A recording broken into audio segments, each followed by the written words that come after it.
Alléluia. Merci mon Dieu pour ta seigneurie sur notre vie. Merci Seigneur Jésus pour ta seigneurie sur nos cœurs. Merci Seigneur Jésus pour ta seigneurie sur nos pensées, sur notre âme, sur notre esprit, sur notre corps, car tout t'appartient. Rien pour nous, tout pour toi, Seigneur, car tu nous as rachetés, Seigneur, à un grand prix. Et c'est pour cela que tu nous dis, glorifiez Dieu dans votre esprit et votre corps qui lui appartiennent. Oh Seigneur, ce matin, merci de nous permettre d'entendre cette parole-là, que notre esprit, notre corps ne nous appartient plus, mais t'appartient. Alors de ce fait, comme tu es un Dieu de glorification, un Dieu de sainteté, nous devons te glorifier dans notre esprit et dans notre corps. Merci Seigneur pour le moyen, surtout mon Dieu, que tu nous donnes. Et non seulement tu nous le donnes, mais tu l'opères en nous, avec nous, pour la gloire du Père. Merci pour tout Seigneur. Merci mon Dieu pour ce moment. Nous allons encore goûter à ta parole. Ta parole, elle est merveilleuse, Seigneur. C'est une nourriture, Seigneur, qui ne manque jamais dans notre âme, à la mesure où elle est bien plantée. Qu'il soit ce matin, pour chacun de nous, parmi nous, Seigneur, nous t'élevons, nous te magnifions. Reçois la gloire qui t'est due. Seigneur, que ta présence de ton esprit recouvre ce lieu. Chacun de nous, que nous soyons baignés par l'approbation de ton esprit. Et moi-même, ce matin encore, je m'immerge de cette onction dans ta parole, afin, Esprit du Dieu vivant, que tu puisses par ta main me diriger et me conduire dans les paroles que tu mettras encore ce matin dans ma bouche. Pour l'honneur et la gloire de Jésus, pour qui tu es venu, afin que le Père soit glorifié en lui. Merci Père pour tout, nous te remercions. Nous te bénissons. Au nom de Jésus-Christ. Amen.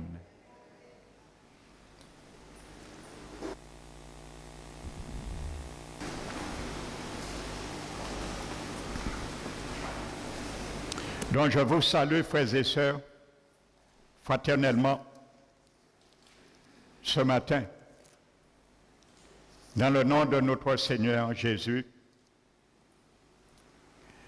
Amen. Donc s'il y a ceux qui nous visitent ce matin également, je vous bénis vraiment de la part du Seigneur. Alléluia. Nous allons ouvrir la parole de Dieu ce matin. Dans le livre de 2 Corinthiens, chapitre 3, et le verset 18. 2 Corinthiens, chapitre 3, et le verset 18.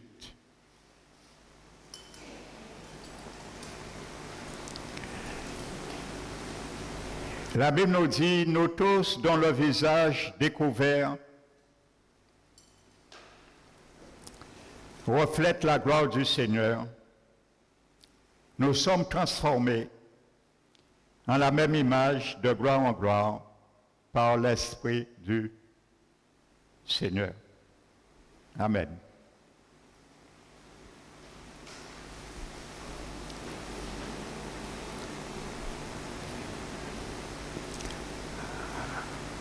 Vous savez, dans ce texte et ailleurs, par exemple dans Romains 12, la Bible dit de ne pas nous conformer non plus au siècle présent, mais d'être transformés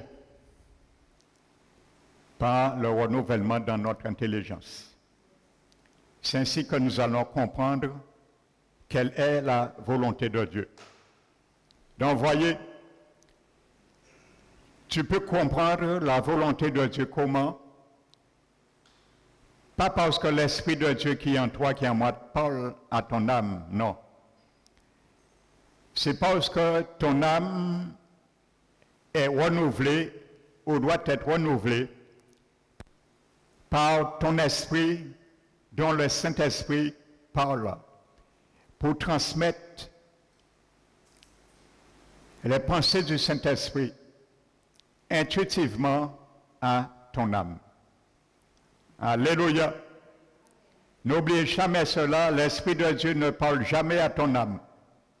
Il ne parle jamais à mon âme ni à ton corps. Il parle à une seule personne, c'est à ton esprit humain. Et c'est ton esprit humain qui doit parler, faire descendre les choses, le message à ton âme. Et c'est ton âme qui décide. Donc, je pense que vous avez déjà bien saisi cela. Amen. Donc, voyez le mot qui est traduit par transformer. C'est le mot grec métamorphomé. Et qui est la transition française, métamorphose. Et vous savez, ce mot grec que l'Esprit Saint a inspiré l'apôtre Paul,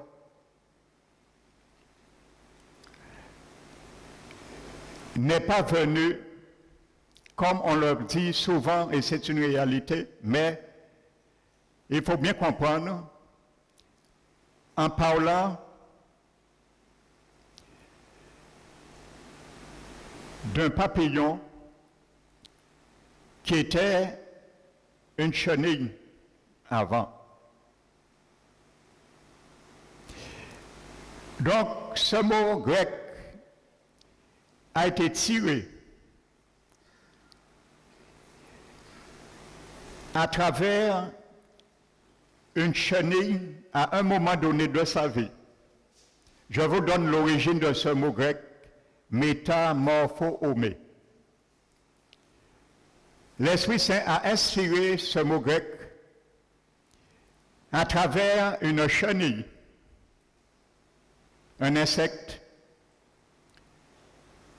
qui à un moment donné de sa vie cherche un coin et tisse autour de lui un cocon bien solide, afin qu'elle-même émerge après quelques jours sous une forme papillon.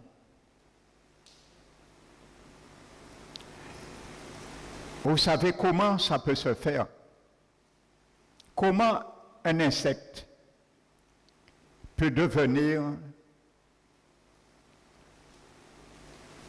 un insecte rampant peut devenir un insecte volant. Ça ne vous est pas encore interpellé? Voici l'origine de ce mot grec que Paul a mis transformé. Et il y a plusieurs idées, implications dans ce thème qui correspondent aussi à notre transformation et spirituellement. Parce que je le répète, l'Esprit de Dieu ne donne rien inutilement dans son vocable.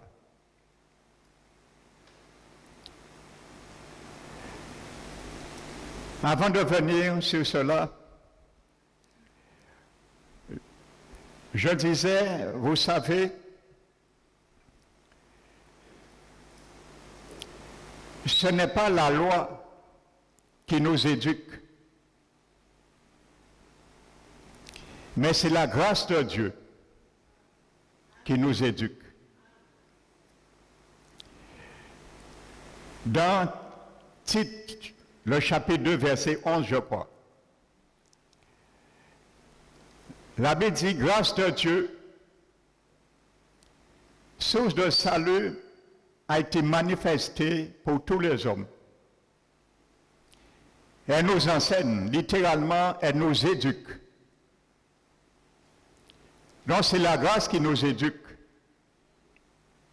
Bien sûr, à travers la loi, qui est intérieure de nous. Donc elle nous éduque à renoncer au convoitisme mondain et à tout impiété, et à vivre dans ce siècle présent selon la vérité, la justice et la piété. Et il dit, en attendant la bienheureuse espérance et la manifestation glorieuse de notre grand Dieu et Sauveur Jésus-Christ. Amen. Donc je vous faisais comprendre que la loi et la grâce, la loi condamne. Parce que même si tu fais tout ce que tu veux, que la loi demande, tu seras quand même condamné. Par contre, la grâce donne la vie. La loi ordonne de faire, mais ne donne aucun moyen d'y obéir à ceux qui l'ordonnent de faire. Ça, c'est la loi. Ça, c'est monsieur la loi. Mais la grâce aussi ordonne, ne nous trompons pas, comme Paul dit par de faux raisonnements, de faire la grâce de Dieu, de vivre une dissolution de vie selon le péché. Alléluia. La grâce ordonne aussi, mais donne les moyens d'obéir à ce qu'elle ordonne. C'est là la différence entre la loi et la grâce. Et je vais vous l'expliquer succinctement encore. La loi t'ordonne cours. La loi t'ordonne de courir, mais ne te donne ni les mains et ni les pieds pour courir. Comment tu vas courir? Et il t'ordonne de courir. Ça, c'est la loi. Mais la grâce va te dire, vole, prends ton envol. Elle va te donner les ailes pour voler. Donc tu es ordonné par la loi de courir, mais tu n'as aucun moyen, tu ne peux pas courir, tu n'as pas de pieds. Et pourtant, il t'ordonne de courir. Vous comprenez? Mais la grâce t'ordonne de voler, mais elle sait que tu n'as pas le moyen de voler. Il va te donner les ailes pour voler.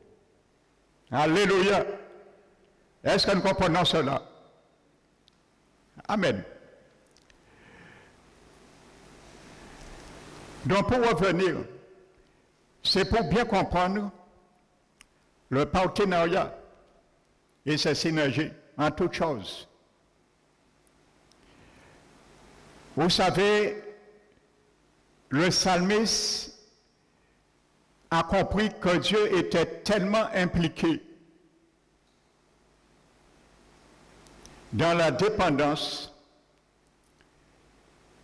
et dans l'engagement qui dit dans le psaume 127, je crois le verset 1, il dit, si l'Éternel ne bâtit la maison, les bâtisseurs œuvrent en vain. Et si l'Éternel ne garde la ville, les sentinelles veillent en vain. Pourtant, la Bible nous dit, c'est l'Éternel qui bâtit et c'est l'Éternel qui veille. Comment l'Éternel bâtit, construit, et comment l'Éternel veille? Parce que c'est à travers des bâtisseurs et à travers des sentinelles. Donc, voyez, dans ce psaume et ce verset est très approprié. dans le partenariat entre Dieu et nous. Il ordonne, mais il ne le fait pas. Parce qu'il sait s'il m'ordonne quelque chose, il a dit, il ne va pas me charger au-delà de mes capacités. Il me donne le moyen de le faire. Donc quand je fais, c'est Dieu qui fait. C'est pour cela que le Seigneur Jésus est au ciel corporellement. Mais lorsqu'il veut toucher quelqu'un sur la terre, c'est mes mains, ta main qu'il utilise. Parce que ses mains sont sur la terre. L'Église, c'est sa main, c'est son corps. Lorsque Jésus veut aller vers quelqu'un, prêcher l'évangile, la bonne nouvelle, il utilise tes pieds, il utilise un pied sur la terre, parce que mes pieds, tes pieds, fait partie de son corps. Vous comprenez le partenariat, la synergie. Alléluia. Donc maintenant, revenons à métamorphomie. Maintenant, je pose une question. Comment un insecte rampant peut devenir un insecte volant? Comment une créature sombre, on peut dire, en parlant de la chenille, peut devenir une créature merveilleuse avec des ailes qui sont colorées? Comment un insecte destructeur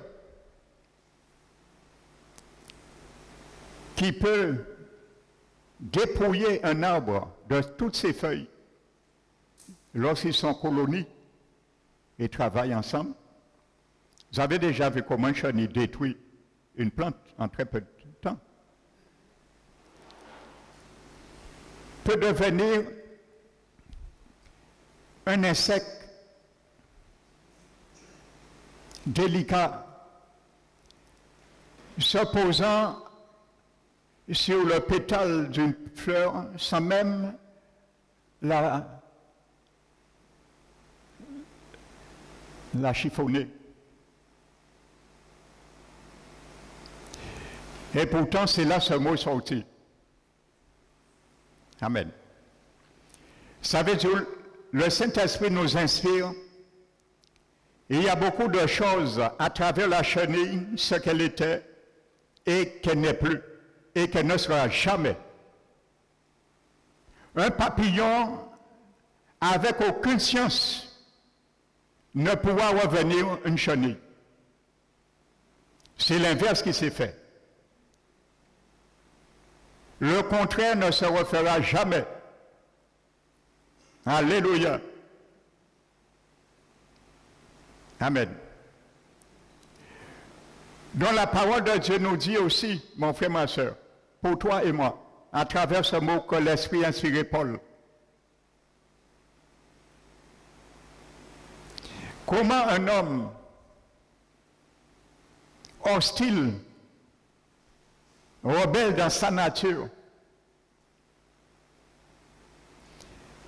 peut un jour arriver à obéir et être disciple du Seigneur.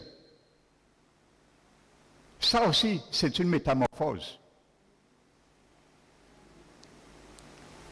Frères et sœurs.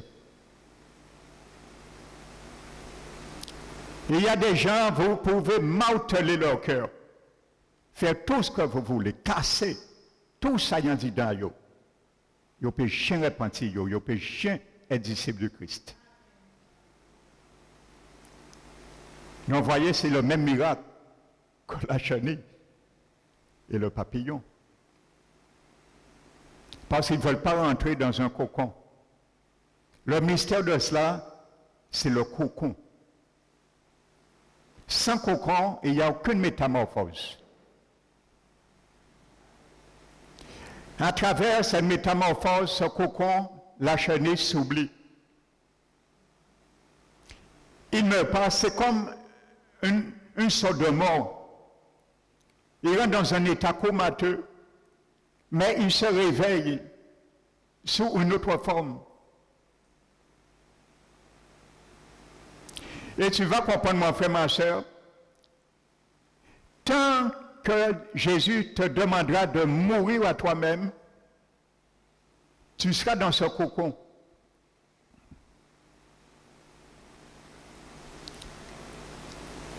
Et chaque fois, c'est la mort de Jésus dont nous sommes identifiés. Nous avons fait une même plante. Et chaque transformation, c'est la puissance de la résurrection de Jésus. Parce qu'à travers ce cocon, il y avait une puissance de mort et il y avait une puissance de résurrection, de transformation dans cette chenille devenue papillon.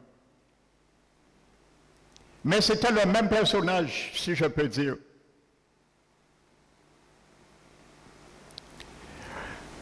Vous savez, quand Paul dit dans Romains, je fais ce que je ne veux pas faire. Quand il dit je, c'est l'homme nouveau qui parle. Mais il dit ce que je ne veux pas faire, c'est l'homme ancien qui parle. Donc, vous voyez, quand Paul parle, il parle de deux personnes en lui. Il parle du Saul et il parle du Paul. Mais c'est le même homme. Donc, la vieille nature et la nouvelle nature est là, mais le même homme. Donc, la même créature, chenille et papillon, font un seul. Mais à travers la métamorphose, on ne retrouve plus la chenille. On retrouve comme le papillon. C'est ça qui existe. Donc, à travers cette métamorphose que Paul nous demande, bien que l'ancienne nature existe, mais Dieu veut, l'Esprit Saint nous fera de sorte qu'on fait comme si elle n'existe plus, bien qu'elle existe. Amen. Donc, comment un homme esclave dès sa naissance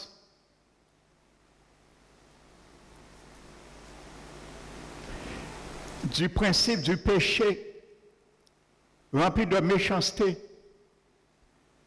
destructeur, peut arriver à devenir un homme docile, rempli d'amour compatissant. C'est un mystère, frères et sœurs. Ça, c'est la métamorphose. Comment un juif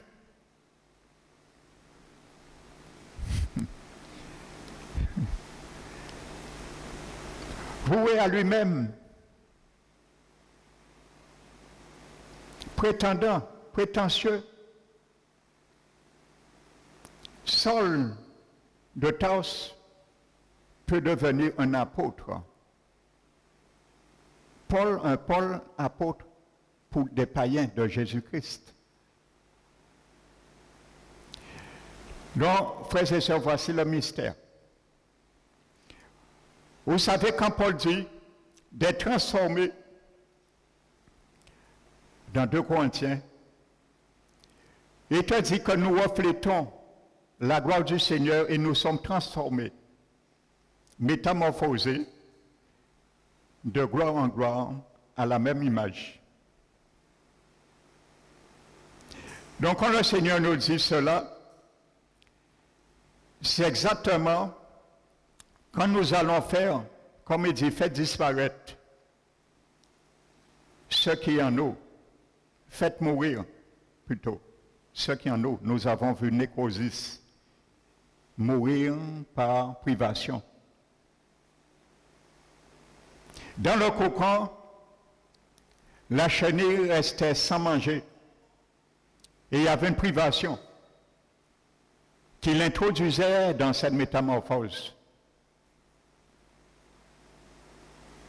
Il se privait de la vie qu'il a connue, qu'elle a connue. Parce qu'elle-même, elle est dans un coma. Donc, elle se supprime, restreint de l'ancienne vie. Parce qu'elle va rentrer dans une nouvelle vie. Elle ne va plus ramper. Elle ne va plus détruire les feuilles. Mais elle va s'envoler. Et elle va se nourrir autrement. Elle ne va plus abîmer ce qu'elle abîmait. Donc, voyez, un changement de nom correspond à un changement de comportement. Un changement de comportement correspond à un changement de destinée. Alléluia. Ce matin, le Seigneur m'a mis ce message à cœur. Voici le titre de ce message. 2 monuments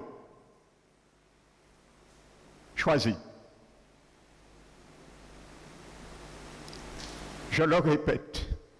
Le titre de ce message que l'Esprit m'a inspiré s'appelle 2 monuments choisis. C'est toi qui choisiras. Ce n'est pas moi pour toi. Ce n'est pas Jésus qui le choisira pour toi. Mais fais un bon choix. Alléluia.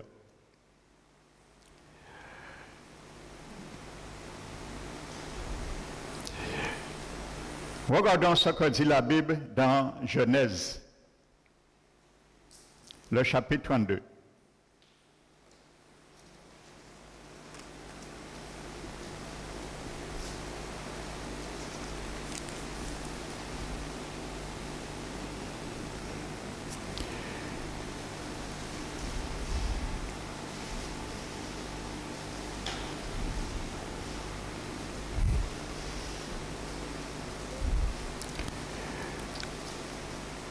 Vous savez, vous connaissez l'histoire. Jacob fuyait son frère Ésaü. Il savait pourquoi. Mais un jour, Jacob s'attendait à rencontrer Ésaü et boxer, peut-être avec lui. Mais ce jour-là, il y avait quelqu'un d'autre à la place d'Ésaü qui l'attendait sur le ring pour boxer avec lui. C'était le Seigneur. Et le Seigneur voulait démobiliser quelque chose en lui ce jour-là. Et vous savez, pour que la métamorphose se fasse dans nos vies comme il faut que Dieu aussi démobilise certaines choses dans nos vies, dans nos comportements.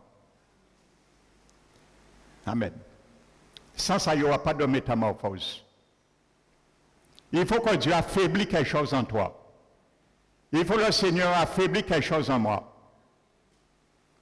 Parce que si nous gardons toute la vigueur du vieil homme, il n'y aura pas de changement. Il n'y aura pas de transformation. Amen. Et la Bible nous dit, ça se passe une nuit. N'oubliez pas, le Seigneur a dit, la nuit est faite pour dormir, mais le jour pour travailler. La Bible dit que Jacob, durant cette nuit, il prend ses 2 femmes, Léa et Rachel, ses 2 servantes et ses 11 fils. Il les fasse passer à travers le torrent et tout ce qui lui appartenait est resté. Et Jacob se retrouve tout seul. Alléluia.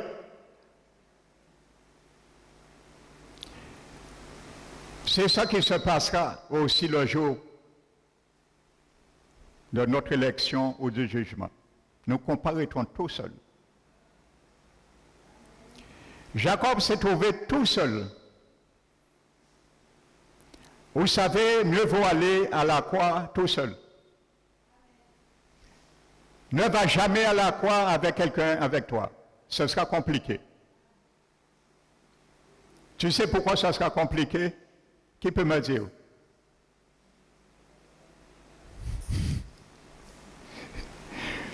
Tu diras à Jésus, oui Seigneur, je l'ai fait, c'est elle, lui qui m'a fait ça, qui a fait 6 jets. Donc ça risque d'être compliqué. Donc il faut aller tout seul. Et c'est ce que Jacob a fait. Il est allé tout seul, il s'est trouvé tout seul. Et comprenons spirituellement, le torrent, il a fait ses 2 femmes, ses 2 servantes, ses 11 fils et tous ses biens restés à travers le torrent, représentent aussi ton baptême et mon baptême. La Bible dit tout ce qui lui appartenait aussi l'a fait traverser avec le torrent, ils sont restés aussi là. Mais lui, il s'est trouvé tout seul.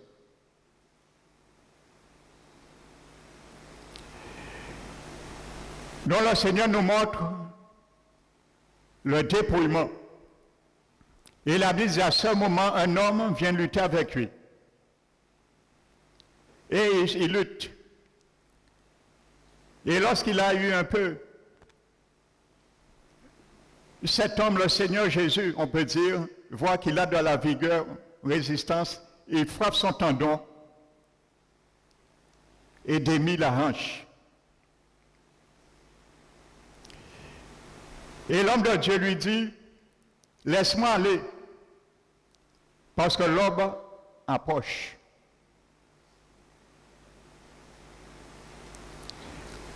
Vous savez, ce que tu vas comprendre, ce que je vais comprendre, doit se faire avant l'aube.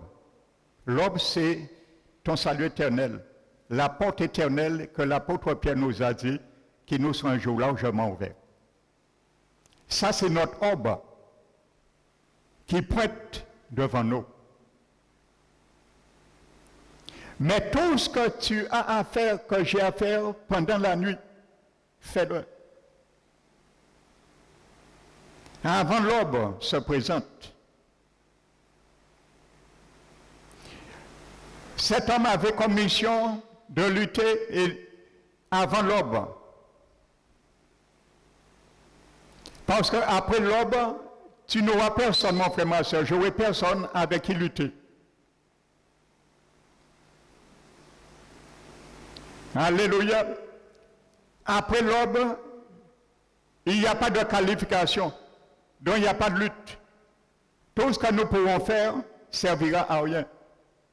Parce que la personne avec qui il est venu nous montrer comment lutter en ayant seul, il ne sera plus là. Elle ne sera plus là. Et la Bible nous dit que Jacob lui dit, je ne te laisserai pas partir tant que tu ne me béniras pas. Et il dit à Jacob, quel est ton nom?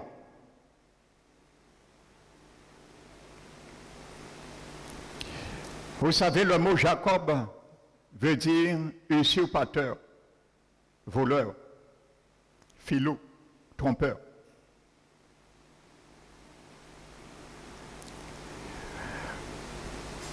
Et la Bible nous dit, il dit son nom. Ce n'est pas Dieu ne connaissait pas le nom de Jacob, c'est une révélation spirituelle que Dieu nous montre. Dieu nous fait voir, tu dois reconnaître, mon frère, ma soeur, ce que tu es. Tu dois reconnaître dans quelle direction que tu marches. Tu dois reconnaître si tu es dans la chair, si tu marches dans la chair. À travers cette question, le Seigneur nous interpelle et nous interroge. Ce n'est pas qu'il ne connaît pas, il connaît tout. La Bible dit avant même que nous prions, Dieu sait ce que nous avons demandé. Il le sait. Pourquoi il pose cette question à Jacob? Quel est ton nom?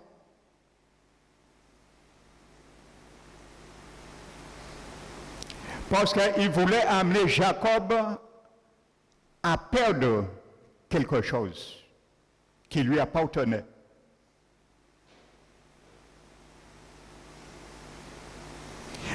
Parce que Jacob peut-être pensait spirituellement qu'il avait tout remis.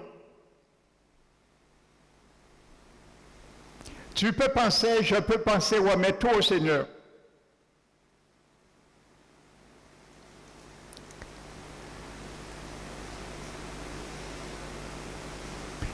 Mais ce qui est l'intérieur, le Seigneur veut aussi que nous le remettions.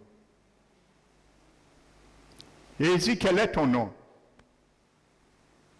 Et il dit, Jacob.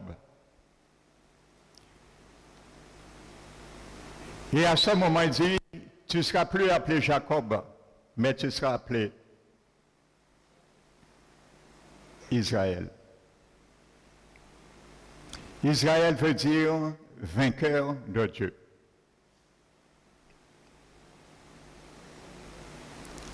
Et c'est à ce moment que Jacob a gagné le combat.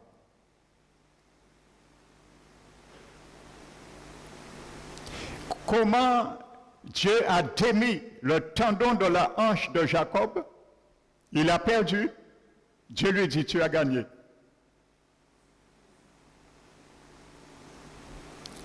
C'est le mystère de la métamorphose. Essayez de comprendre quelqu'un qui perd et on lui dit il a gagné. Ça, c'est le mystère de la métamorphose. Amen. Pourquoi Jacob a gagné pour Dieu? Parce qu'il a perdu son identité en tant que Jacob. Il a perdu les caractéristiques en tant que Jacob.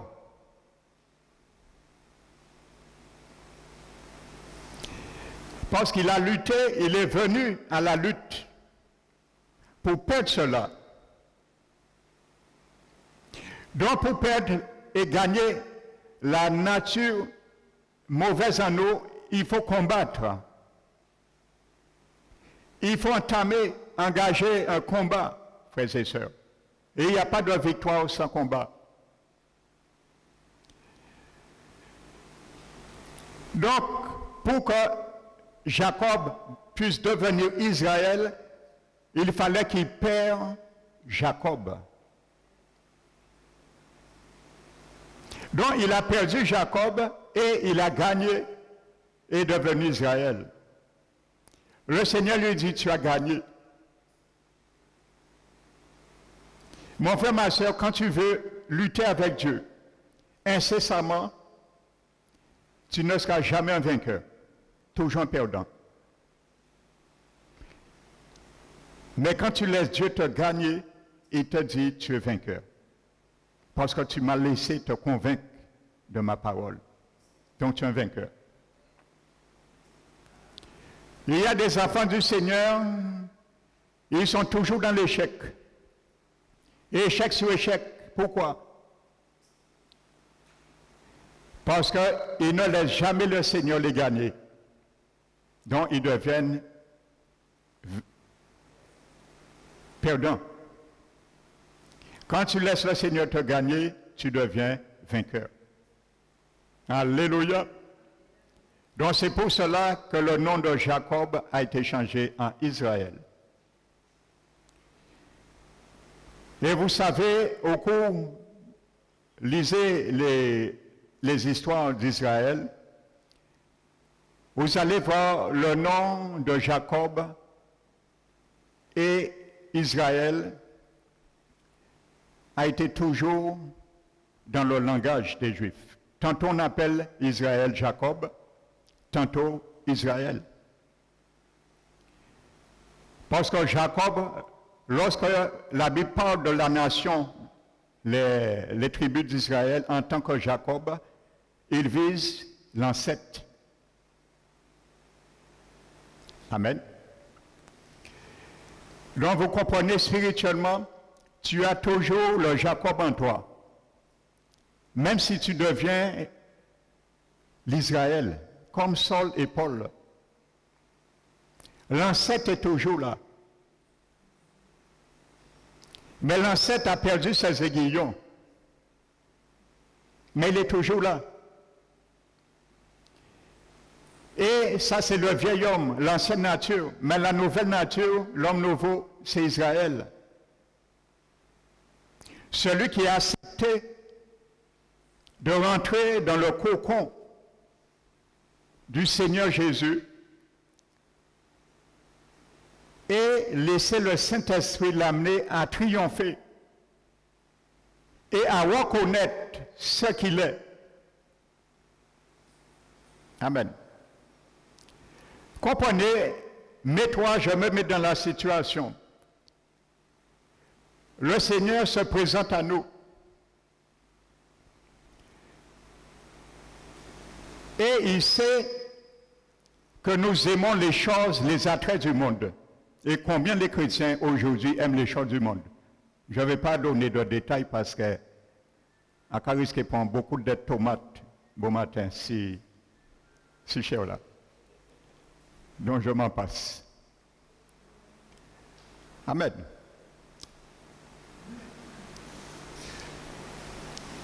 Donc, le Seigneur te présente, tu es en train de prier, je suis en train de prier, il te dit, il sait que tu aimes le monde. Il t'interpelle. Il te dit quel est ton nom.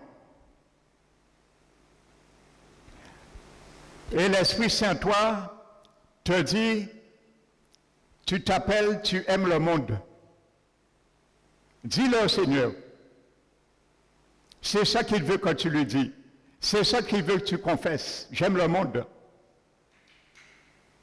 Et le Seigneur t'a dit, si tu veux que ta vie ait un autre aspect, une autre direction, gagne le monde.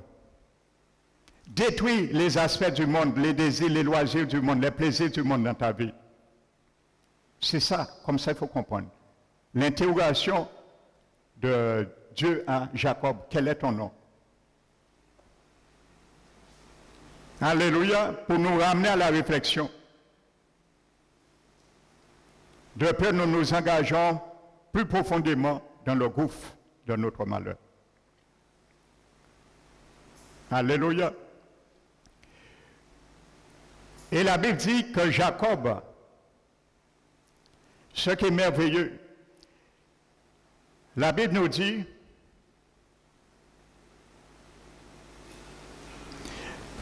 Jacob appela ce lieu du nom de Péniel. Péniel. Car, dit-il, j'ai vu Dieu face à face et mon âme a été sauvée.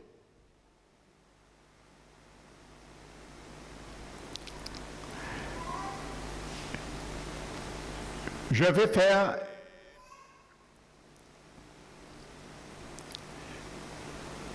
une analogie avec Jacques chapitre 1 verset 18, je crois.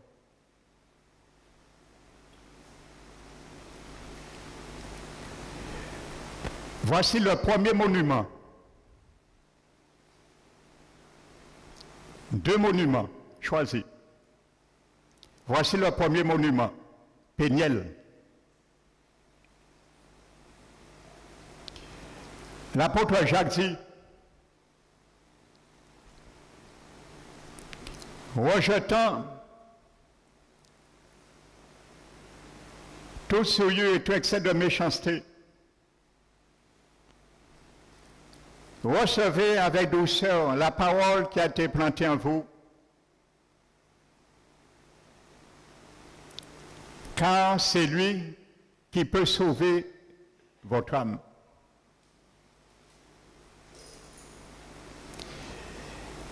Jacob a dit, mon âme a été sauvée.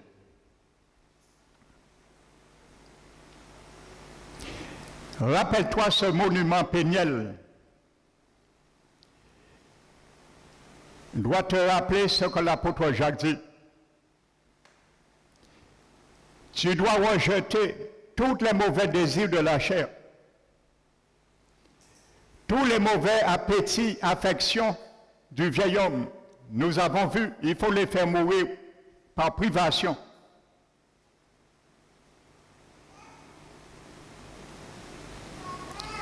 Afin que ton âme soit sauvée.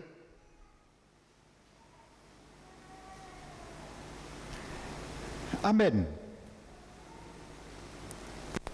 Et la Bible nous dit que Jacob boitait le lendemain de la hanche lorsqu'il passa Péniel. Il boitait encore. Donc c'est un monument pour toi et moi.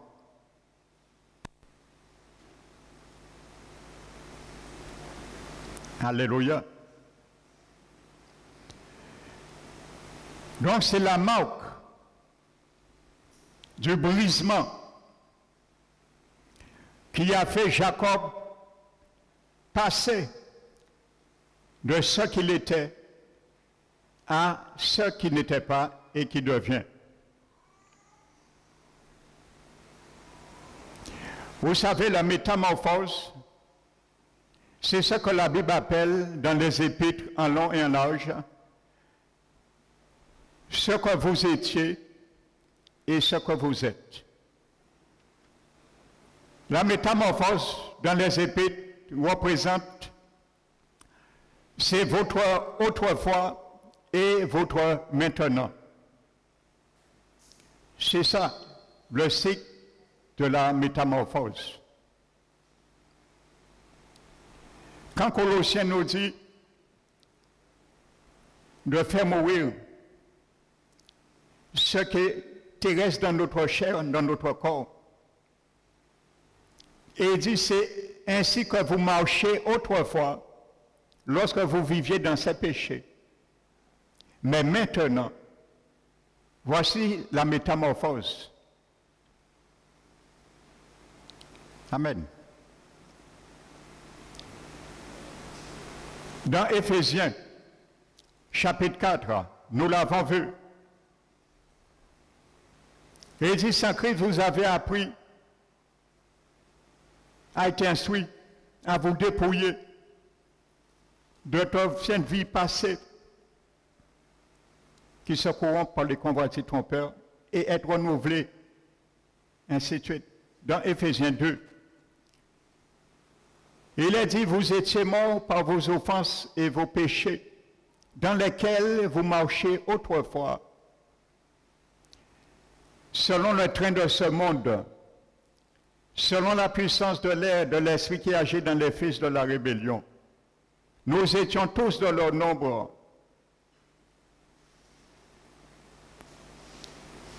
Autrefois. Et nous vivions selon les convoitises de la chair, obéissant à la volonté de la chair et de ses pensées. Et nous étions de nature enfants de colère.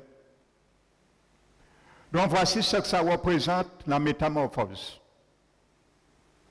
C'est un principe pour sortir de notre foi, de notre passé et venir et rester dans notre présent, le maintenant. Alléluia.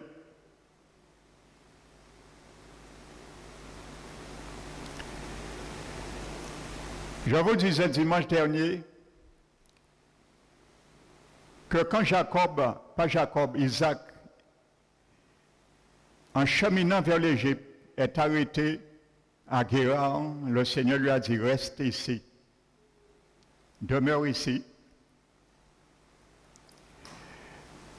Le mot Guérar veut dire séjour des bergers. Amen. Et je vous disais, c'est là que son père Abraham avait creusé des puits. Et les Philistins avaient bouché ces puits avec de la poussière. Si vous croyez, c'est parce qu'il y avait quelque chose de particulier dans cela. Et dans cette image, il y a quelque chose de particulier pour toi et moi. Parce que le puits, c'était pour puiser de l'eau. Donc, c'était pour empêcher de puiser l'eau. Et vous savez, le diable, c'est lorsque nous sommes dans le séjour du Seigneur. Pour nous retirer dans le séjour, parce que Guéra veut dire séjour des bergers. Donc nous sommes dans le séjour de notre grand berger, le Seigneur Jésus. Et c'est lui qui nous donne aussi la source pour puiser. Donc l'ennemi va essayer de nous camoufler cela. Et ce n'est pas anodin. La Bible ne dit pas qu'ils ont bouché ces puits avec des pierres, avec des roches, avec du béton, mais avec la poussière. La poussière, c'est le péché. Ça veut dire, la Bible nous montre que le diable va nous faire comprendre que tu peux toujours rester marcher avec ton Seigneur Jésus. Ce n'est pas un problème, parce que tu demeures à Guérard. Tu restes dans ton salut, parce que ça s'appelle Guérard, séjour des bergers. Par cette image, l'ennemi veut nous faire comprendre, tu peux toujours rester avec ton Seigneur. Mais tu peux manger et goûter le péché. Ça change rien, ça ne va pas te retirer à Guérard. Et malheureusement, aujourd'hui, il y a ces gens d'évangile des derniers temps. Au lieu, les serviteurs amènent les brebis à fouiller les puits d'Abraham, chercher dans les sentiers antiques, dans le vrai évangile. On les attise à boire et à manger dans la poussière du péché. Et on leur dit, c'est bon, vous ne sortirez pas Guérard. Vous serez toujours dans le séjour du Seigneur. Il sera toujours votre salut. Vous ne perdrez pas votre salut.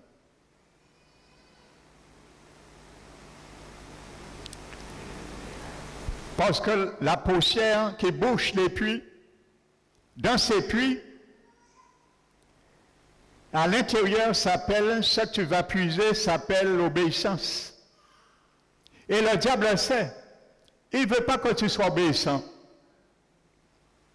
Parce que sans l'obéissance, tu ne vas jamais supplanter le Jacob dans ta vie et devenir Israël. Sans l'obéissance, tu ne vas jamais supplanter le Saul dans ta vie et devenir le Paul. Sans l'obéissance, tu ne vas jamais sortir chenille pour devenir papillon. Donc, il met de la poussière. Et il va te dire, tu peux goûter. Tu vois.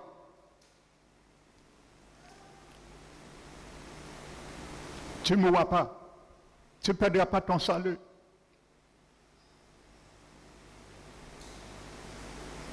Mais Isaac a raisonné.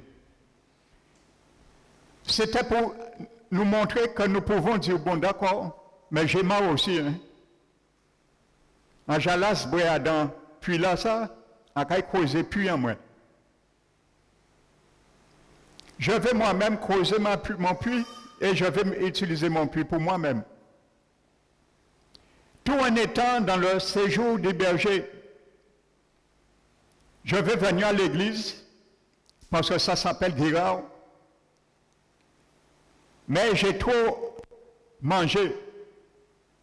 la sanctification. J'ai trop bu dans cela. Alors maintenant, je vais creuser mon puits aussi, tout en venant à l'église, parce que je dois rester à Guérard, mais je peux manger, creuser mon puits aussi, et je vais puiser dans ce que le vieil homme me dit de puiser. Et voici ce qui fait notre malheur bien souvent. On commence à venir dans la présence de Dieu, il n'y a aucun respect, aucune révérence pour le Très-Haut. On parle n'importe comment dans la maison du Seigneur, on agit n'importe comment dans la maison du Seigneur, parce qu'on a puisé, on a causé notre propre puits. On amène notre propre puits à Guérard. Nous allons manger en depuis là ça.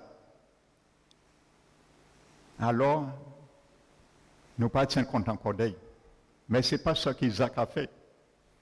Isaac a dit, non, je ne vais pas creuser mes propres puits.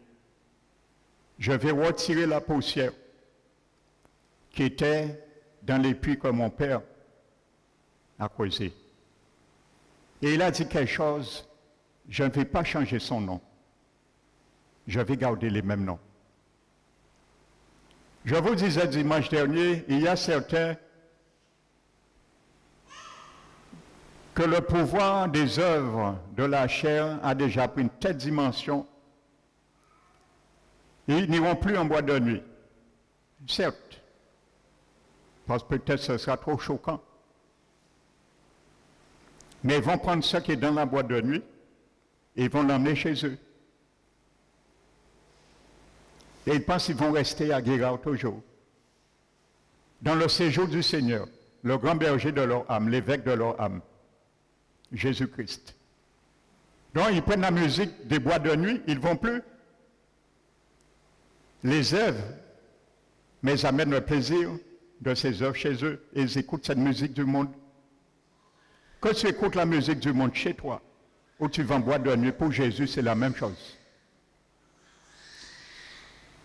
Et j'ai donné un autre exemple, je m'en passe. Parce qu'on veut aujourd'hui, pour ne pas puiser dans les vrais puits du vrai évangile,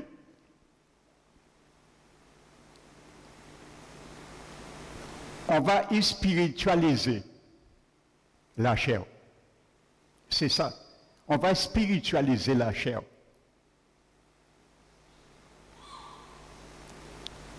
Et on amène un évangile spiritualisé. Mais les puits, c'est le vrai évangile. Isaac a dit, moi, je paraphrase, je ne vais pas changer, je n'irai pas boire dans aucun autre évangile. Je vais rester dans le même évangile que mon père a puisé. Et Salomon a bien compris cela. Dans les Cantiques des Cantiques, chapitre 2. Salomon dit, comme le lit parmi les épines. N'oubliez pas, Jérémie 4. Défrichez-vous un champ nouveau et ne semez plus parmi les épines. Amen. Donc quand tu vois les épines, il faut les enlever. Et c'est là que je viens tout à l'heure avec le deuxième monument. Je disais, quand tes yeux voient, et tu fais comme si tu ne vois pas les conséquences. Je viens tout à l'heure dessus. Le deuxième monument. Salomon a dit, comme un lit au milieu des épines, tel est mon ami parmi les jeunes filles. Je le répète, le lit, c'est la plus belle plante du monde. Le lit. La plus belle plante du monde, fleur du monde, le lit. Ça, c'est l'évangile. Il n'y a pas de meilleur. Et il y a beaucoup de fausses évangiles qui gravitent autour de ce évangile, le vrai évangile de Christ. Ce sont les épines. Et la Bible dit, ils sont poches. Le lit et ses épines sont poches. Tu peux te faire piquer facilement. Ils sont trop poches. Et il y a beaucoup qui ont spiritualisé le vrai évangile aujourd'hui. Comme je dis, il ne faut plus aller en boîte de nuit, ce sera trop choquant. Peut-être pour un païen. Tu vas essayer de convaincre. Parce que lui-même, il est catholique. Mais il ne va même pas en boîte de nuit. Parce que sa conscience, même le réveil, ce n'est pas bon. Alors, si tu vois faire ça en tant qu'enfant du Seigneur né de nouveau, entre parenthèses, quel scandale de venir dans la présence du Seigneur. Alors bon, je vais passer sur cela, mais je vais, comme mon cœur n'est pas purifié, je vais prendre la musique du boîte de nuit et je vais l'écouter chez moi. Donc je vais spiritualiser la chair. Je vais rendre la chair spirituelle. Et il y a certains qui disent, oui, la Bible a dit ça, mais ils sont en train de spiritualiser la chair pour ne pas laisser la chair et faire la chair sur terre. Donc, ils préfèrent spiritualiser leur chair. Et ils se trompent par de faux raisonnements. La Bible dit, ne vous trompez pas par de faux raisonnements. Parce que ce genre de sagesse ne vient pas d'en haut. Elle est terrestre, charnelle et diabolique. Parce que tout ce qui est dans notre vieille nature est diabolique. Parce qu'il s'appelle la loi du péché et de la mort. Le mot péché, il porte son maître, avec un P majuscule. C'est lui qui régit cette loi. Donc c'est ça. Mais Salomon dit, tel est mon ami parmi les jeunes filles. Donc parmi les jeunes filles, parmi toutes les fausses religions, parmi toutes les fausses évangiles, il faut que tu choisisses une seule. Il n'y a pas deux. Salomon a dit, tel est mon ami. Il n'a pas dit les amis. Il a choisi une seule parmi les jeunes filles. Donc c'est une révélation du vrai évangile. Il faut aller puiser dans le vrai évangile. Il faut rester à proximité du vrai évangile. C'est là l'obéissance. C'est là les bénédictions. C'est là qu'il faut puiser. Même si c'est fait ça, c'est profond. Mais il faut y aller puiser là. Peut-être les autres évangiles, les autres puits, tu vas creuser, tu ne vas pas transpirer, et il n'y aura pas de l'ardeur parce que c'est facile à prendre de l'eau. Il n'y a pas de profondeur. C'est pour cela, pour que nous puissions reconnaître nos œuvres, il faut aller en profondeur. Et c'est pour cela qu'il faut retourner la terre. Nous allons voir quelqu'un qui a retourné la terre de sa vie. Il a vu, mais n'a pas pris garde. Il a enterré ce qu'il a vu. Alléluia. Et bien souvent, c'est l'attitude de certains parmi nous. Nous voyons, nous sommes conscients. Mais nous croyons reterrer. Mais si tu prends des épines, mon frère, ma soeur, tu vois, il y a des épines. Tu arraches l'épine, tu remets l'épine en dessous, mais qui vous pousse. Si vous voyez, il n'est pas jeté. Et ça existe dans le corps du Christ.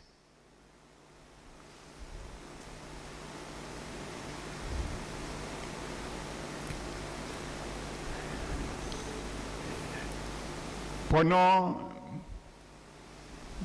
2 Samuel, chapitre 20.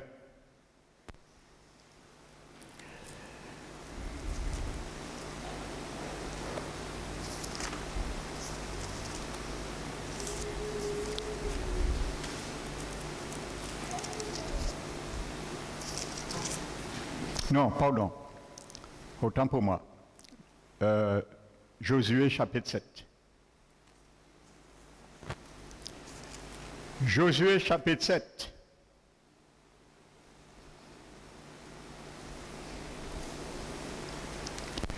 La Bible nous dit qu'Israël va attaquer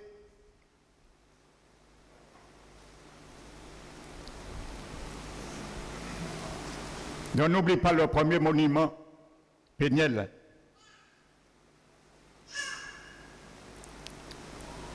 renoncer toutes les œuvres de la chair si tu veux que ton âme soit sauvée. Et choisis ce monument ce matin. C'est ça que j'ai choisi moi comme, parmi les deux. Maintenant, je reviens sur le deuxième. La Bible nous dit qu'Israël va attaquer une petite ville qui s'appelle Haï.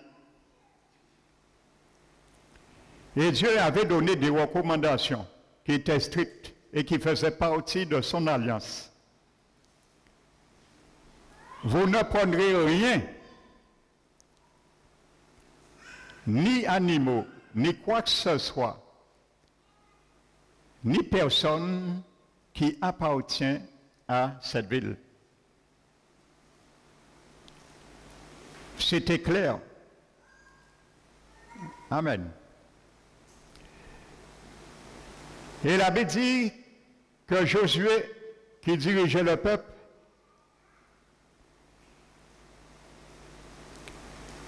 se rend compte d'une ambiguïté. Il faut avoir l'instinct qui est spirituel. Vous savez, la loi de l'esprit de vie en nous doit donner à notre sens une bonne acuité des perceptions spirituelles. Parce qu'il y a beaucoup parmi le peuple de Dieu qui manquent ce sens spirituel. Ils l'ont, hein, mais c'est endormi. Ils ne l'éveillent pas, ils ne le ravivent pas. Il s'est mis devant Dieu, il a reconnu qu'ils n'ont pas besoin beaucoup de soldats pour s'engager. C'est une petite ville. Et il y a déjà 36 qui sont déjà mis à mort. Il s'est interpellé. Et il a même pensé que Dieu les a tendus une embuscade. Et il s'est mis à gémir devant Dieu. Et le Seigneur lui dit, non, lève-toi. Vous n'avez plus la force de tenir devant vos ennemis. Et vous tournez dos à vos ennemis. Parce que il y a le peuple a désobéi. Ils ont commis une infidélité. Ils ont pris ce que j'ai déclaré par interdit et ils l'ont caché sur leur bagage. Alléluia. Avant de le cacher sur leur bagage, ils étaient au courant. Amen. C'était le décret de l'Éternel. Sur leur bagage. Et vous allez voir les conséquences lorsque nous ne voulons pas nous débarrasser de certains péchés et nous les gardons dans le bagage de nos cœurs. Les conséquences de notre salut. Et maintenant, Josué se met devant le Seigneur et le Seigneur lui donne une direction. Il rassemble tous les tribus et il dit que demain, chacun se présentera et chaque tribu, l'Éternel présentera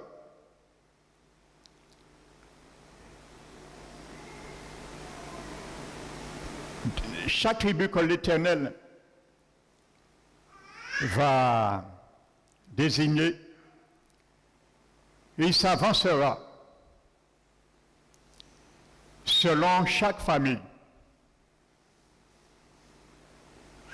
N'oubliez pas, l'apôtre Jean dit, approchez-vous de Dieu. Et il s'approchera de vous. Et il dit, ensuite, chaque famille que l'Éternel désignera se rapprochera selon chaque maison. Et il dit, selon chaque maison que l'Éternel désignera, se rapprochera selon chaque homme, les hommes. Et l'homme que l'Éternel désignera se prochera tout seul. Amen. Et la Bible dit que c'est la tribu de Juda, et il y avait un homme qui s'appelait Akan. Et c'est lui que le Saint-Esprit a désigné. C'est lui l'auteur de cela. Et la Bible dit, Josué l'appelle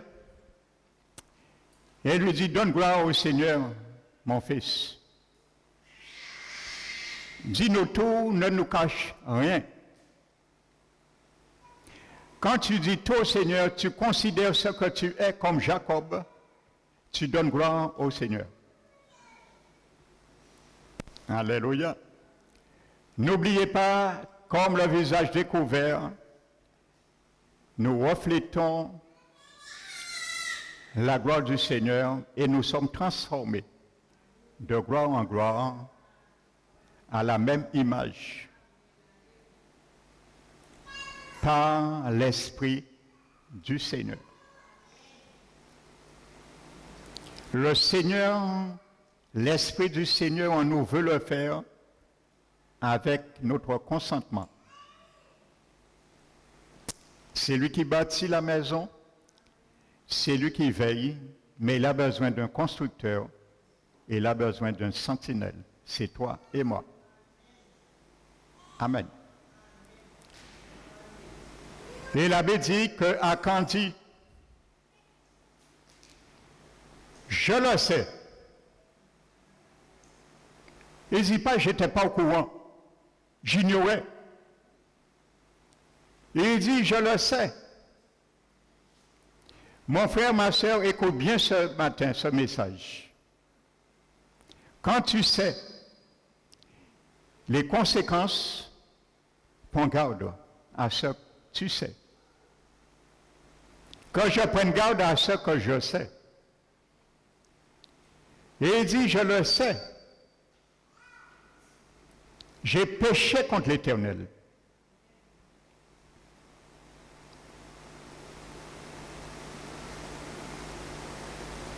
Et j'ai fait ce qui est mal à ses yeux. Vous savez, ça, c'est une histoire historique, mais ça reflète une réalité pour nous dans le temps. Ça ne veut pas dire que du fait que tu savais quelque chose qu'il ne faut pas faire, tu le feras, tu seras condamné et tu perdras ton salut.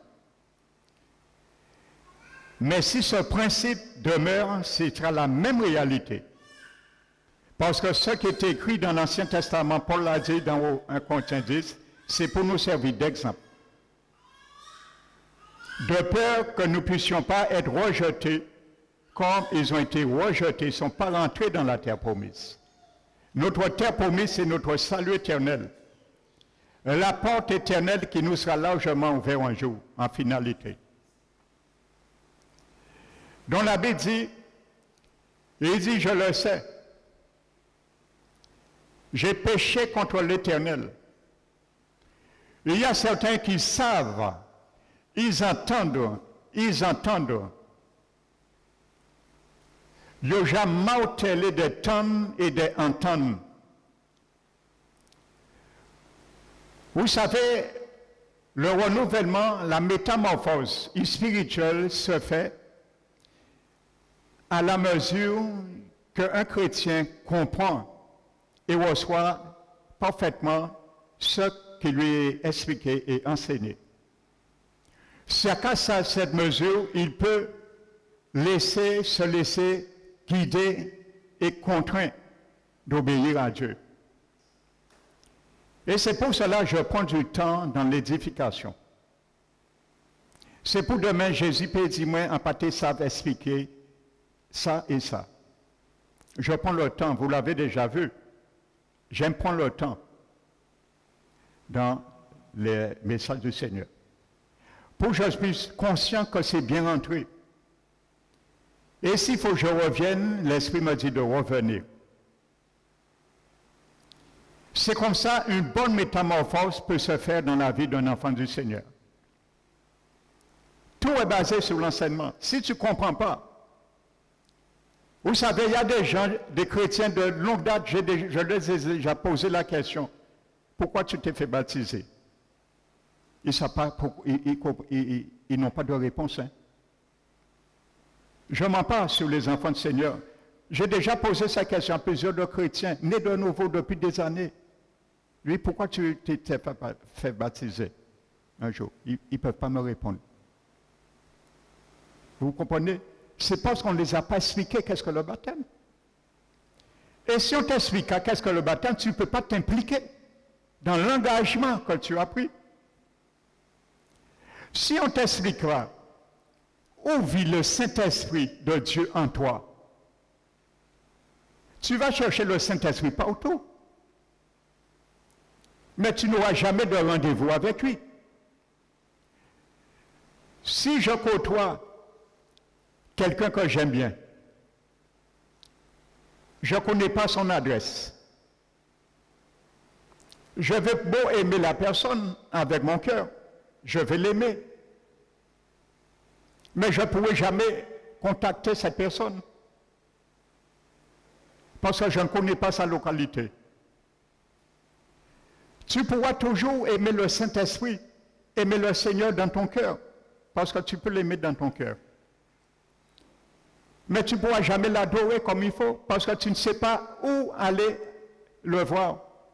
Où aller. Paul a dit, moi je sers le Seigneur dans mon esprit. Paul savait où était son esprit, où était l'Esprit de Dieu en lui. Donc si nous ne savons pas, un chrétien, où est habité l'Esprit de Dieu en lui, il va chercher l'Esprit Saint dans son corps. Il va chercher l'Esprit Saint dans son âme. Et c'est le diable trompe beaucoup de chrétiens comme ça. Ils vont dans des conférences, dans des choses, ils cherchent que des manifestations. Parce que pour eux, manifestation, le Seigneur est dans l'Esprit Saint, dans leur corps. Non, l'Esprit Saint est dans ton esprit. Et si tu es visé à viser de cela, tu ne vas pas te laisser emporter par n'importe quelle manifestation, parce que tu sais, le Saint-Esprit est dans ton esprit. Il n'est pas dans les manifestations. S'il y a manifestation qui est provoquée par lui, gloire au Seigneur, et ça se fait ici, ça se fait partout. Donc c'est la même réalité. C'est comme ça qu'une bonne transformation dans notre intelligence se fait. Donc maintenant, pour revenir à Caen, la Bible dit qu'à Caen, écoutez, il n'était pas ignorant. Et ne sois pas ignorant de ce que Jésus va te demander, me demander un jour, lorsque nous allons passer à côté de notre salut, et pensant que Dieu est bon. Il nous dira, oui, je suis bon, mais je ne suis pas, et je n'étais pas un bonbon. Akan dit, j'ai regardé dans le butin. Et mon frère, ma soeur, tu as un butin à regarder aussi dedans. C'est le butin du vieil homme. C'est le butin de la chair. Amen. C'est le butin du patriarche, de l'ancêtre Jacob en nous. Lui, dans ses désirs, ses œuvres, étaient de usurper, de dérober, de détourner les œuvres de la chair. Nous avons tous un butin à regarder aussi dedans. Mais il y a des choses à ne pas toucher dans le butin. Il y a des choses dans le butin que Dieu considère comme interdites, qui ne nous appartiennent plus et que nous ne devons plus toucher. Amen.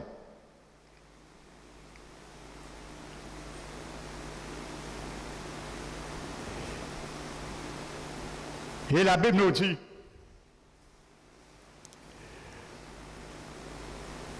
que Akan,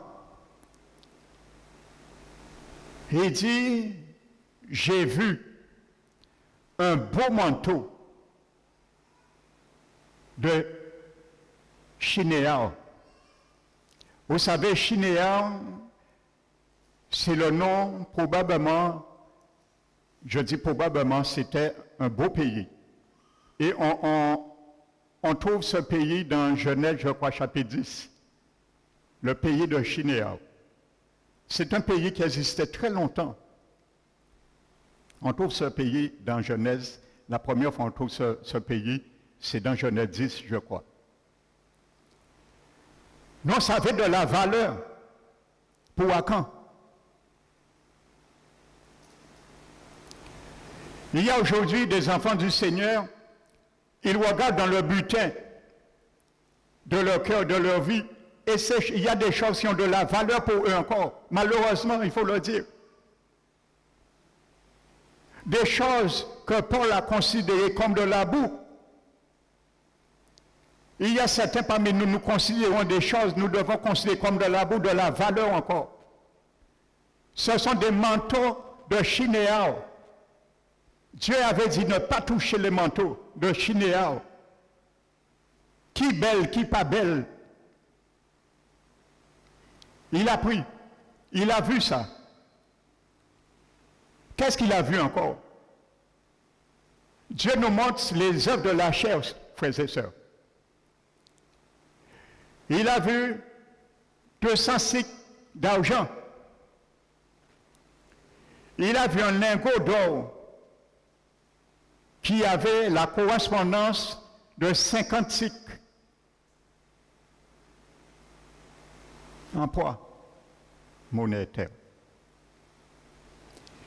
Il a dit, je les ai convoités et je les ai pris. Il dénonce son péché. C'est la même réalité, je vous dis ça, c'est historique, mais ça spirituellement, comprenons-le dans le temps. Parce qu'aujourd'hui, il y a beaucoup de chrétiens, c'est leur vie. Ça commence un jour, et ils ont oublié qu'ils étaient dans un cocon. Vous savez, lorsqu'on l'a chenille dans le cocon, il ne peut plus revenir en arrière. C'est fini pour lui. Il ne peut plus revenir chenille. La procédure est engagée. Il ne peut plus revenir en arrière. Il ne peut pas se réveiller un moment et dire non, après 3 jours, je reviens chenille. Quand un chenille s'est engagé dans le cocon, c'est fini. Il ne connaîtra plus jamais de sa vie être une chenille de nouveau, mais être un papillon.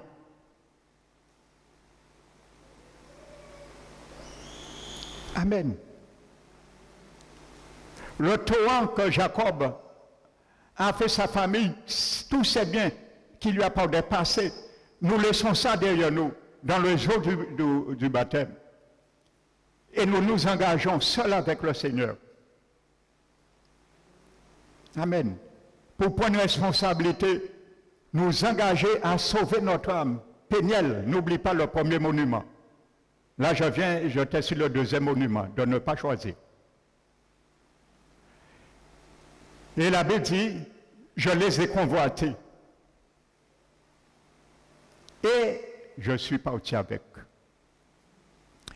Vous savez, l'apôtre Jacques nous dit, je crois le chapitre 1, chapitre 4, vous allez vérifier. Quand je donne des versets, je n'avais pas prévu. Amen. La Bible dit, quand quelqu'un est tenté, qui ne puisse pas dire, c'est l'Éternel qui me tente. Car Dieu ne tente quiconque, et lui-même n'est tenté par le mal. Mais il dit, chacun est tenté.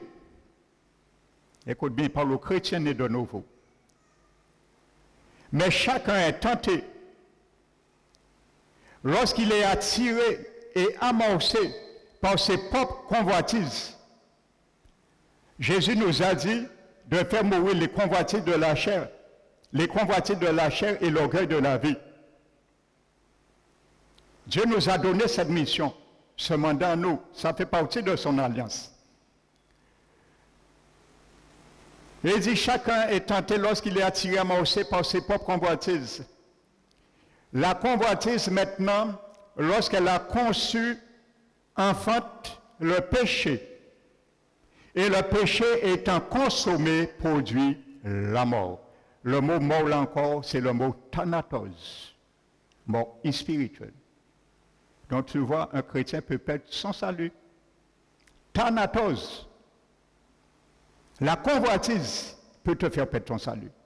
Mais je dis bien, si ça devient une procédure dans ta vie. Amen.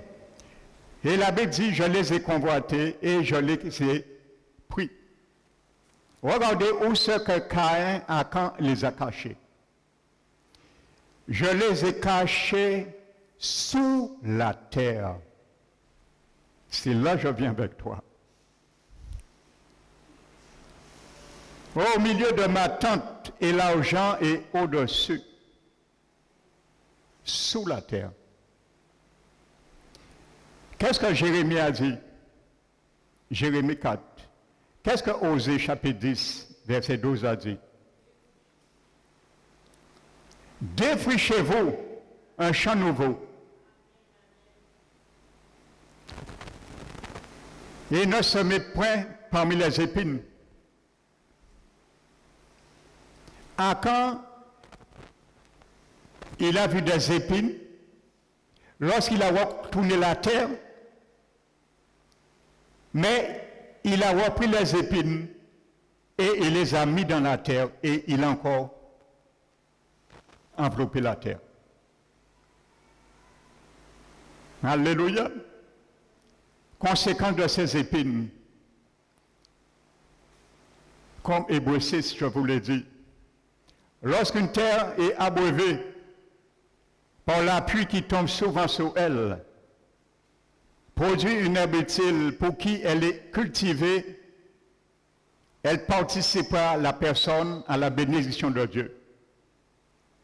Mais si elle produit des ronces et des épines, elle est réprouvée. Elle est prête à être maudite et on finit par mettre le feu.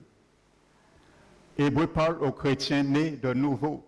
Il parle du feu de la géhenne, aux chrétiens nés de nouveau. C'est ce qui est arrivé à Akan. Il a recouvert, il a caché en dessous la terre.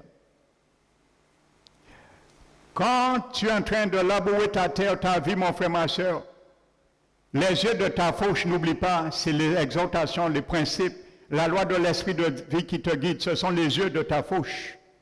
Quand il te montre des épines que tu ne dois plus mettre dans ta vie, les retirer, tu les remets sous la terre, eh bien tu vois toi-même t'as condamné.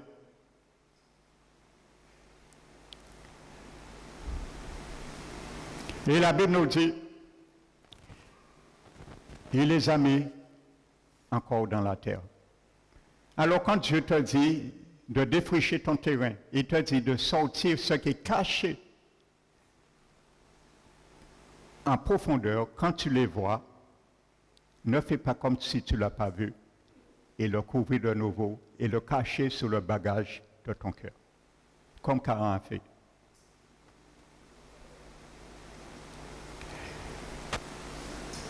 La Bible nous dit, Josué l'amène maintenant le jugement de Dieu.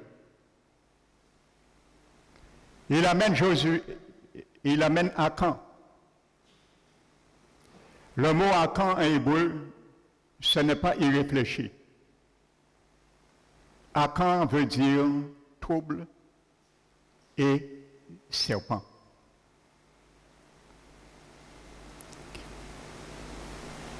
Et Josué, le père, va amener Akan dans une vallée qui s'appelle Trouble aussi. Le nom d'Akan, c'est Trouble et serpent. Et tu vas comprendre quand tu fais les œuvres du serpent, ce qui t'arrive. N'oubliez pas, celui qui sème pour la chair, moissonnera de la chair la corruption. C'est ça qui est arrivé à Carcan. Et l'histoire nous interpelle spirituellement. On amène Akan dans la vallée d'Akor. Akor veut dire trouble. Son nom veut dire trouble et serpent. Et Josué lui dit, pourquoi tu as troublé? Tu nous as troublés. Puisque tu nous as troublés, l'Éternel te troublera aussi. Le psalmiste a dit, nous recevons de l'Éternel ce que nous lui offrons.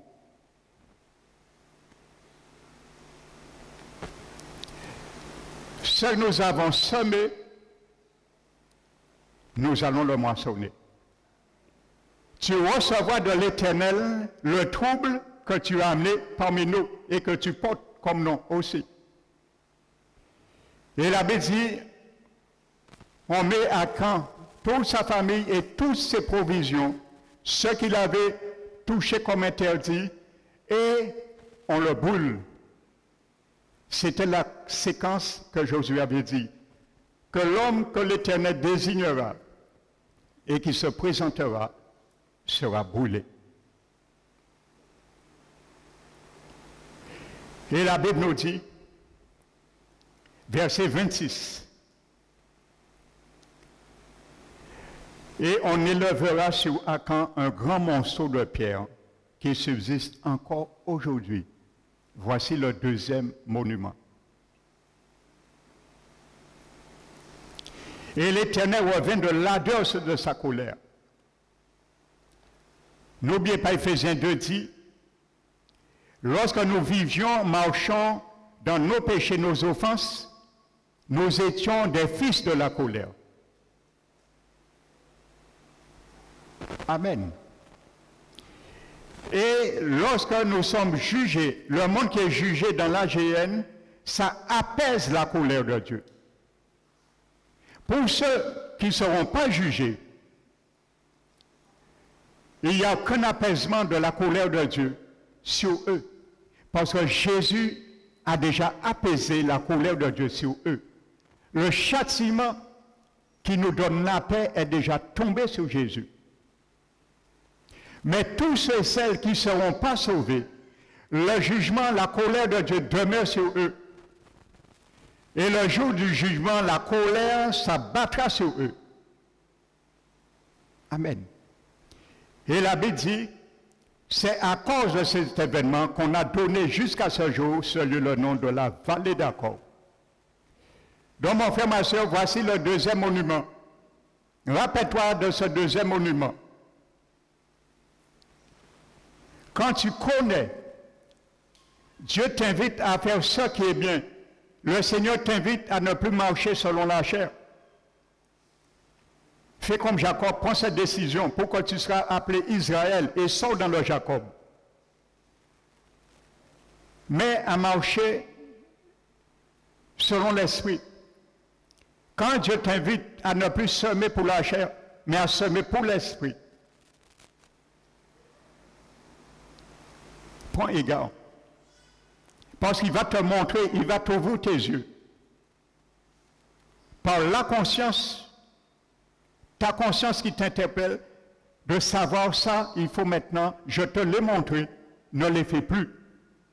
Ce sont les épines. Mais si tu fais comme Akan, tu les remets dans la terre après les avoir vus, tu seras inexcusable. Tu feras comme j'ai dit, celui qui voit, mais il ne veut pas voir. Donc il n'y a aucun remède. Un aveugle, Jésus peut faire un miracle. Il peut te faire voir. Mais quand tu vois et tu ne veux pas voir, qu'est-ce que Jésus peut faire pour toi? Il te montre et tu ne veux pas voir.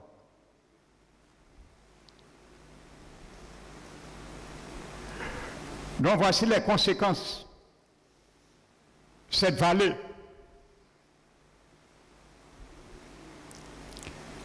le monument de la vallée d'Akor, le jugement de celui qui a vu, celui qui a entendu, celui qui connaît. celui qui a la capacité prompte à agir contre le péché, contre la chair, celui qui a les armes, la puissance pour agir intérieurement et lutter, combattre le vieil homme, ne le fait pas. Et meurt dans cette condition. Ce sera ça, frères et sœurs. Et sinon, pouvoir dire que c'est comme le raisonnement de Akan. Je le savais. Je sais. J'ai péché contre l'Éternel. Je sais. Voici ce que j'ai fait. J'ai fait ça, j'ai fait ça, j'ai fait ça. Mais pourquoi tu dis au Seigneur, j'ai fait ça, j'ai fait ça, j'ai fait ça? Il ne t'a pas dit, tu as fait ça, tu as fait ça, tu as fait ça. C'est toi qui l'as dit, j'ai fait ça. Tu étais conscient alors. Donc, quand tu es conscient. Donc, quand nous sommes conscients, frères et sœurs, sautons, ne flirtons pas avec le péché. Il y a trop d'enfants de Seigneur, ils prennent ça à la légère. Lorsque les serviteurs parlent, ils disent, on n'a mis parler. Vous savez, il y a des enfants de Seigneur, ils entendent un prédicateur leur dire, ne vivez pas dans le péché. Ils disent, ah, mais c'est son homme, en qui attendre le Saint-Esprit, dis-moi, pas vivre en péché. Tu vas attendre longtemps la voix du Saint-Esprit. Hein? Parce qu'il t'a déjà dit. Parce qu'ils veulent rester. Ils veulent enterrer encore, mettre encore ce que l'Esprit, la fauche les a montré. L'épine, ils veulent encore le remettre dans la terre. Et encore, j'ai toi aimé ça. Ah, waouh. Et que vous poussez. Quand le Seigneur te l'a montré, ne fais pas comme Akan. Ne le cache pas en dessous de ta terre encore. Ne le cache pas dans les bagages de ton cœur. Amen. Et je vais conclure ce matin. Habakkuk chapitre 2.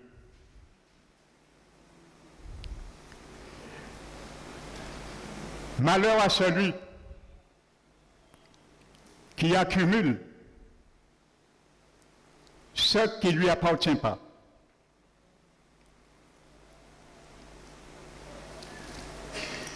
Dans le butin de ta vie, dans ma vie, il y a des choses qui ne m'appartiennent plus, qui sont là. Tu es dans le butin, c'est une réalité. Le butin est une réalité pour Akan. Il n'a pas imaginé.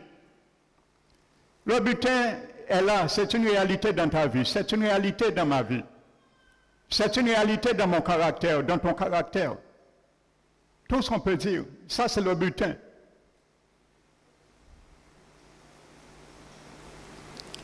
Mais n'accumule pas des choses qui ne t'appartiennent plus à la vie nouvelle.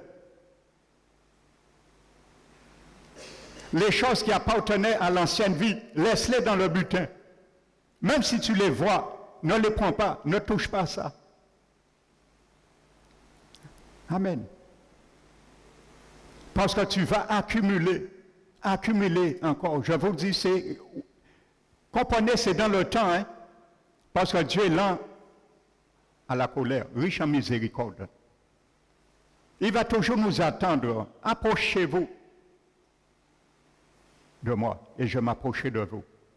Il est toujours favorable pour nous, tant nous avons le souffle de nous approcher de Dieu. Si nous reconnaissons, nous sommes loin. Mais faudrait-il, nous le reconnaissons. Papa, quand nous dit, tu es loin du Seigneur, on dit, moins 1 mètre du Seigneur. Oh, tu as 10 kilomètres du Seigneur. Reconnais-le. Reconnais comme Akan. Mais reconnais et ne le remet pas. Akan a reconnu, mais il l'a remis. Et ça fait son malheur. Reconnais, délaisse-les. Malheur à l'homme qui augmente les fardeaux de ses dettes. Nous avons vu dans Romains 8 que quand tu te ranges vers la justice de Dieu comme Paul, tu deviens débiteur d'un seul créancier, la loi de l'esprit de vie. C'est lui seul qui doit semer, ce qui te donne lui-même pour semer. Les matériaux que Dieu te donne pour bâtir, les matériaux que Dieu te donne pour veiller. Malheur à celui qui augmente les fardeaux de ses dettes. Si ton créancier, tu as changé un chemin, au lieu du Saint-Esprit, c'est la chair, tu vas accumuler des dettes et il deviendra ton créancier. Et la Bible dit, ton créancier ne se lèvera pas-il soudain? Et tes oppresseurs ne se réveillera-t-il pas contre toi? Et il dit, il se retournera contre toi. Tu deviendras, ils seront tes oppresseurs. Eh bien, c'est ça qui est arrivé. L'histoire de Akan, frères et sœurs. Non, c'est là le diable, serpent. Ça veut dire celui et celles qui ont été puisés dans la poussière du puits que Jésus voulait que nous puissions, dans le vrai évangile.